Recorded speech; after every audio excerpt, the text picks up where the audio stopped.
Anyone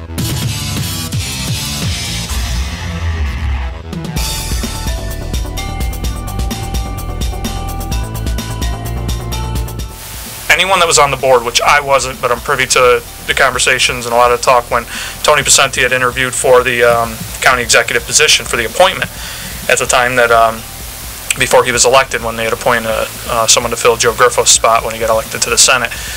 And one of the things Tony Picenti came in adamant about in front of all the county legislators that interviewed him was, when I become county executive, you appoint me, we're getting rid of that sales tax. Well, here he goes, he gets in there, and we're doing it. Now, I'm not getting rid of the extra sales tax, not getting rid of all of it. Getting rid of this so-called Medicaid tax. Let me explain 8%. This. Again, back to what I was saying before. The state has capped the Medicaid. The state has, Senator Schumer just came in and said we're getting anywhere from $17 to $34 million in economic stimulus money to offset Medicaid money, or offset Medicaid costs. So we're getting all this money. The state has done what they did. So it's concededly no longer a Medicaid tax, which was, a lot of people argued, including myself, it never was in the beginning. But it's concededly no longer that.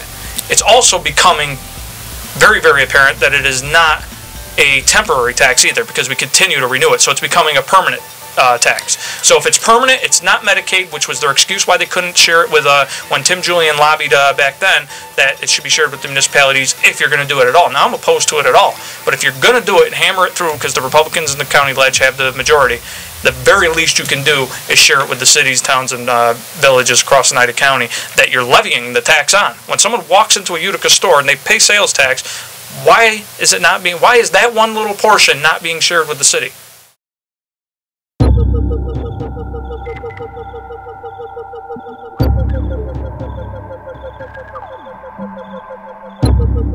And I'm sick and tired of politicians using that threatening tone of, well, it's either that or it's property tax.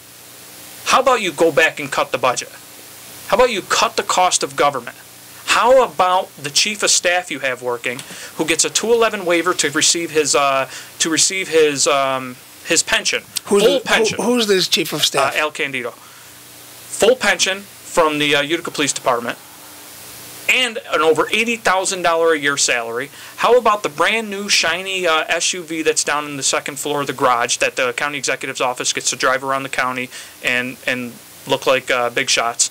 How about all of this wasteful spending that they don't want to talk about? How about these different agencies that we're giving millions and millions of dollars to? We have all of their little cronies on the boards and commissions that control the appointments. We have CEOs of some of these agencies that don't even have more than a high school education, making 6 digits, and we're in the middle of a recession. If they're saying there's not a lot to cut, and they're lean, and they've been fiscally frugal, and they've been responsible, and these are all the talking buzzwords that you'll hear, it's simply wrong.